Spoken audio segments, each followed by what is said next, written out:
As guys ngiyawezwa ama-commenteni khona umuntu ozongitshela ukanti usiwine league. Kanti ubani othe ileague bese ngesiwini? Hayibo, ama-player Sundowns angayicoach ayiwini ileague engekho ucoach.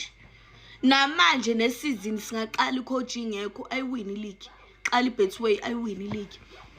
So kahle befunela uCAF. So ufailile kuCAF. And then to those abathi kuma group stages usipushe saze safika ku final obathe bese ngesifika ku final. uNkulunkulu wefootball wena. Maybe futhi bekunyaka wethu lo ukuthi silifte ngempela le cup. Sekuyoze kuphela u10 years manje singayiliftanga iCAF. Hey ayibo. Guys angadlalwa ngathi lo coach makahamba. Ngibonile egroupini eSundowns kuthiwa abantu abafuna ukuhlangabeza ama boys bengaye ePort bayalenda ngo12. Guys nanimbona nimkokoteni ikhanda.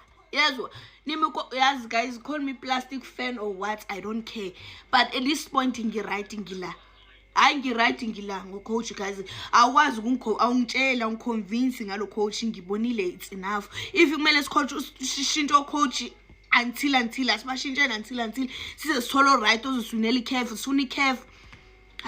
Aniyela usibhuqa ngeleague thina anisekeni kancane ngeleague anisibhuqeni ngezinye izinto ngeleague animeni kancane ayibo. Azi mina futhi sengimzondela nokuthi uzonda ukuthemba Zwane. Ngimuzondela nokuthi ayey akekho umuntu ongangitshela mina futhi ngeke ungitshele mina vela ngitshelwa. Ngiyakutshela mina akekho aliki player elidlala creative ku PSL njengoThemba Zwane.